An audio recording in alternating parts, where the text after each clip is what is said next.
Thank you for taking the time to watch this intro video. We just wanted to introduce ourselves, how we met, kind of tell our story as you're coming on board. So why don't we start with John? Why don't you go ahead and take it away? Sure. I've been in the business for 43 years. Spent 17 years on the floor of Chicago Mercantile Exchange in Chicago, which is really how I learned the business from the inside out.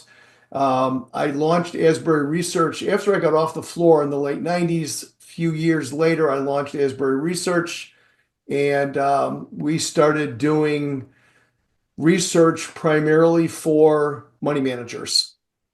RIAs. As time went on, we started doing more and more business for individual investors. Also, I was doing educational webinars for Fidelity Investments for over a decade. And the people that were at these various events started asking me if instead of selling them research, if they could just manage my money for me.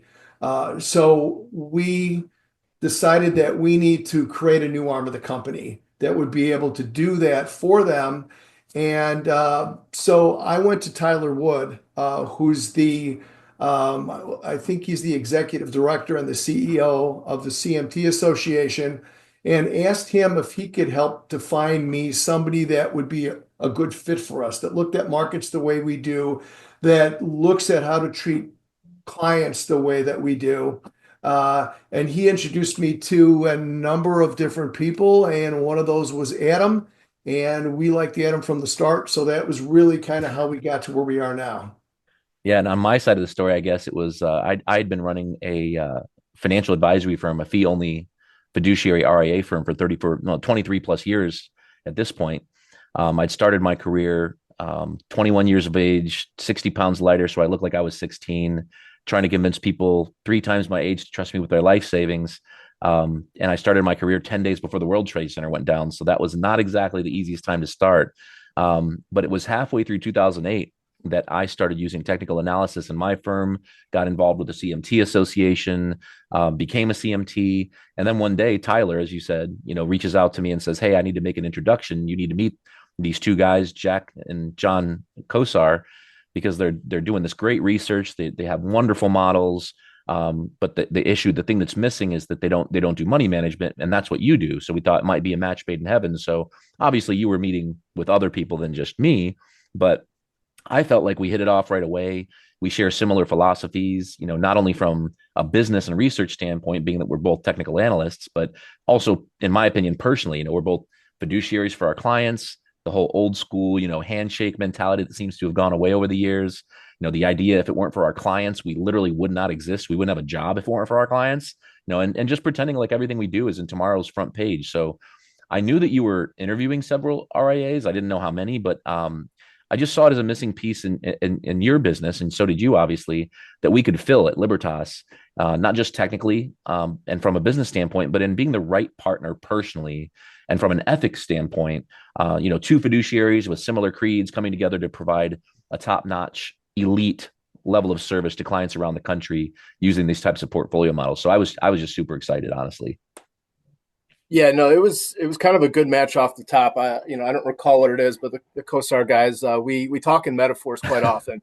I was a baseball college player, so my dad did a lot of work on cars early in his high school career. So you're going to get a baseball or a car metaphor from us at some point, trying to describe financial markets. And I don't remember exactly what metaphor it was, but I think, in our first call, Adam dropped a pretty big metaphor on us. And I just kind of knew from the start that we were a good match. On top of that, just, the level of detail that I know on our side that we put into clients, really teaching them, a lot of these people in our industry are very high-minded, kind of looking down on their clients about how they talk about financial markets.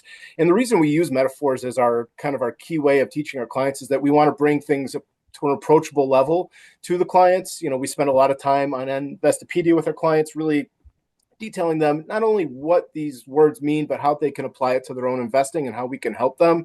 And Adam, I know Libertas does, a similar thing. Educating clients is a big deal.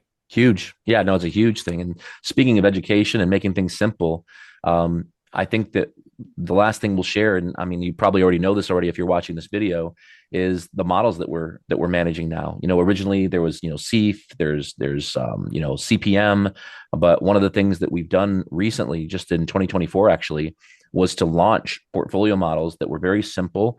And there's something for everybody. So if you're an aggressive investor, there's an aggressive model that combines all of Asbury's research into one model, but it's going to be aggressive. It's going to be kind of more of a hair on fire type model, but it's going to be, I think, balanced from the standpoint of risk as well. If you're more of a moderate investor, somebody who's still saving for retirement, and you're okay with taking a little bit more risk or both, then you've got the balanced model that we've started managing. And then we have a conservative model for those people who are maybe not so moderate, and an ultra conservative model that I think fits a lot for people who are retired. They're taking systematic withdrawals out of their portfolio, and they're looking to supplement their pension, Social Security income, or both, and really kind of make sure they don't outlive their money.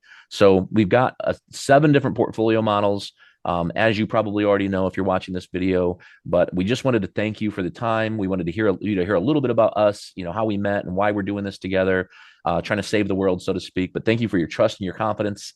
Please reach out to us if you have any questions at all, and we really look forward to working together.